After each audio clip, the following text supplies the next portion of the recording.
Tsaka hindi ka na mababasa dito, no? Ganda. Umuupo na. Kuya, ginawa mo lang tong camping car mo? Na? Ginawa mo lang to? Tong camping car? Ayos, no? Ha? Tanggalin mo? O, papalitan ko ulit. Anong gagawin mo ulit? Okay naman siya eh. Magpapalitan mo pa? Eh di gagastos ka na naman. Papalitan ko sidecar. Ah, sidecar. Hindi na siya anong ganito. Pero okay naman siya eh. Ako nga nagustuhan ko eh. Maganda naman eh. Papalitan mo pa. Okay naman. Okay naman siya, no? Tsaka komportable din siguro mo sumakay dito. Guys, ang ganda oh. Ang ganda ng pagkakagawa ni tatay dito. Tsaka hindi ka na mahirapan, no? Nakita mo lang yung mga kahoy, kuya? Itong mga linagay mo rito? Pulot lang itong mga kahoy na to? O matagal mo na siyang ano? Pulot lang yan. Pulot lang to? Pulot lang. Oh.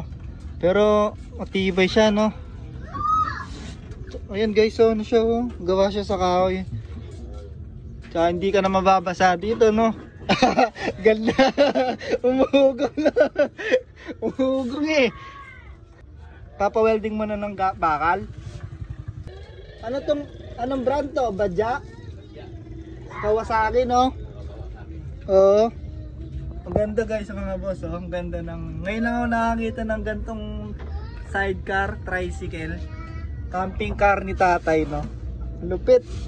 Tsaka yung bubong na talagang yero talaga, oh. Yero, no? Lupit. Tsaka presko mga boss. Presko dito. Kuya, saan mo nakuha yung design ng ganito? Ah, wala kang kinopyan design dito?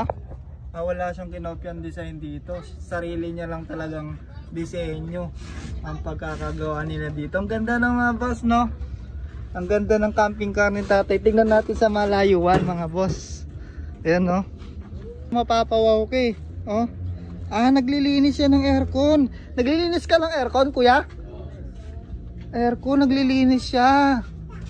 Ayan, no? Nagre-repair siya mga boss. Sa mga gusto magpa-repair dito, oh. Ano yung kuya, ano? Nagbahay-bahay ka? Pumupunta sa mga bahay-bahay? Yan naman trabaho ko dati. Dati pa? Oo, nag-aircon ako. Nag-aircon ka? Ah, Ngayon, hindi na ako di mo na masikaso. masikaw dahil doon ang babantay. Mga bantay ka ng bata. Pero kung gusto nila pumunta rito, tay, okay lang. Oh, dadalhin niyo yung mga gamit mga boss sa mga gusto magpagawa dyan, no? Para makatulong kay tatay. Oo. Nagre-repair siya. Ito yung mga pwede niyang repair mga boss. Kung may washing kayo, washing machine, gas stove, ceiling fan, electric fan, microphone, barina, grinder, at ano to, cleaning, aircon. Ayan, nag-cleaning siya ng aircon. Gumagawa din siya ng mga iba-ibang klaseng appliances na kuya, no? Oh, ayan, no? Tulad niyan, yung mga grinder na yan mga boss. Gumagawa siya. Yan. Yan, no? May ginagawa si kuya. Ito lang yung mga boss sa Sulipan, Riles. Ito, Riles to mga boss eh. Ito, palabas nito, kalsada. Ayan, dyan lang para makatulong kay tatay sa mga gusto magpagawa dyan. Wala kang Facebook, tay? Para makontak ka? Mayroon man ako dyan na Number? telephone. O yan, contact number mga boss. So, kontakan nyo na lang siya. 0919. Ay, maikuan yan. Sira na yan. Ah, sira na to, tay? Nawala yung telephone yan. Ah, wala na yan. Di na siya updated, no?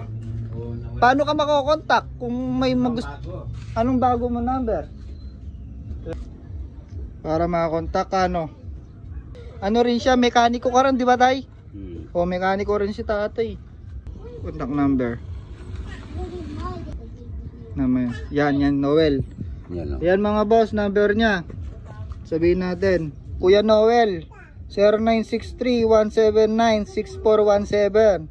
Kontakin nyo na lang siya mga boss para makatulong kay tatay, no? Gumagawa siya ng iba-ibang klaseng appliances. Oo. Yun mga boss. Maraming salamat. Yan, Kuya Noel. Salamat. Yan, salamat daw. Yan, maraming salamat. Sa mga gusto magpagawa mga boss. Let's go.